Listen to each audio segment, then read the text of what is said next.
আসসালামু আলাইকুম। আশা করি আপনারা ভালো আছেন ও সুস্থ আছেন। তো দেখুন, শসা গাছগুলো যে বসিয়েছিলাম, তারপরে কিন্তু আমি কোনো খাবার কিন্তু এই গাছে প্রয়োগ করিনি। খাবার কিন্তু দিলে আরও গ্রোথ ভালো হতো বা আমার গাছে কিন্তু আরও আগে ফুল বা ফল আসতো।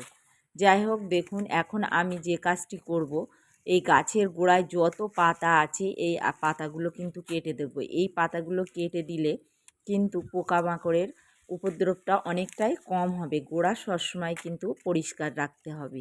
আর এই যে বালতিতে ঘাস হয়েছে, ঘাসগুলো কিন্তু পরিষ্কার করে দিতে হবে। আর এরপরে দেখুন, এই যে আমি ঘাসগুলো পরিষ্কার করে দিচ্ছি, এই গাছে আমি এবার একটা খাবার দেব। এই যেহেতু আমার একটা অনুষ্ঠান ছিল, তার কারণেই আমি কিন্তু গাছের কোনো যত্ন পরিচর্যা করিনি। যে খাবার দিয়ে আমি বসিয়েছিলাম, সেই খাবারেই কিন্তু যথেষ্ট বেড়ে উঠেছে। তো প্রথমে গাছের গোড়াটা খুশিয়ে নিয়েছি, তারপরে আমি এখানে 10 লিটার পানি নিয়েছি। তার সঙ্গে আমি 1 লিটার কলার খোসা ভিজানো পানি আর 1 লিটার নিয়েছি পেঁয়াজের খোসা ভিজানো পানি। এই মিশিয়ে নিয়ে আমি কিন্তু গাছের গোড়ায় দিয়ে দিচ্ছি। দেখুন, আমি এইভাবে গাছে কিন্তু একেবারে অর্গানিকভাবেই কিন্তু আমি খাবার প্রয়োগ করি।